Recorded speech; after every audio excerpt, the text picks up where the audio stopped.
Hola, ¿qué tal? Soy Uriel León y voy a hablar sobre los filtros FIR y filtros IIR.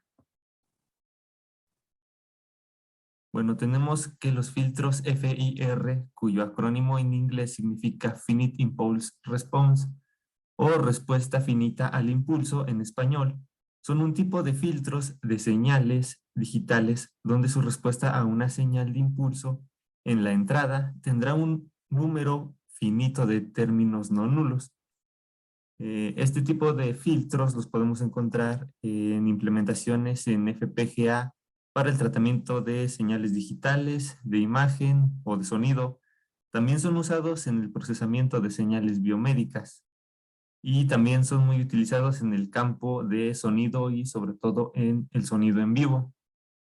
Como podemos ver aquí en la imagen, pues tenemos lo que es la estructura de un filtro FIR en diagrama de bloques. Entonces podemos observar que tenemos unos bloques, tenemos la entrada, tenemos unos bloques que representan los retardos de la señal, es decir, representan el valor de la señal en el instante anterior. También tenemos estos, estos componentes que representan la amplificación de la señal. Y al final podemos ver las salidas que suman todas las contribuciones que van haciendo las señales a lo largo del filtro y obtenemos la salida. Las características de los filtros FIR es que pueden diseñarse con una fase lineal. También que son estables en todo momento, ya que no cuentan con ningún tipo de retroalimentación.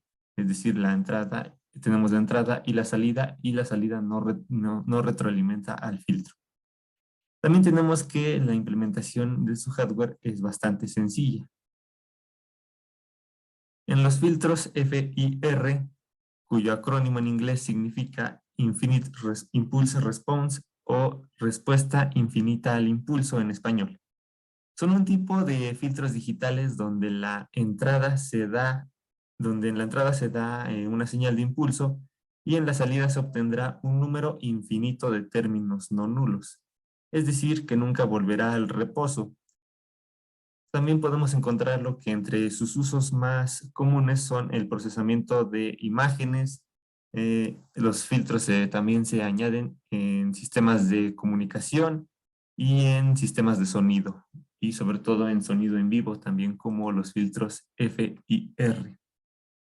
Aquí tenemos en la imagen su estructura también en diagrama de bloques. Y si nos damos cuenta, tiene los mismos componentes, los mismos elementos que un filtro FIR. De hecho, si lo vemos bien, el primer bloque del filtro IIR es un filtro FIR, solamente que aquí lo estamos viendo, digamos, de una forma vertical. Y también tenemos que la salida de este primer bloque pasa a un segundo bloque, donde la salida se guarda en una línea de retardo. Estructuralmente podemos ver que un filtro IIR se compone de dos filtros FIR, pero su comportamiento matemático es como si hiciéramos un filtro FIR dividido entre otro filtro FIR. Ese sería el comportamiento de un filtro IIR. Como características de los filtros IIR, tenemos que la salida en un instante depende de la salida en instantes anteriores. Es decir, este es un sistema retroalimentado. También tenemos que su respuesta al impulso debe calcularse repetitivamente y es infinita.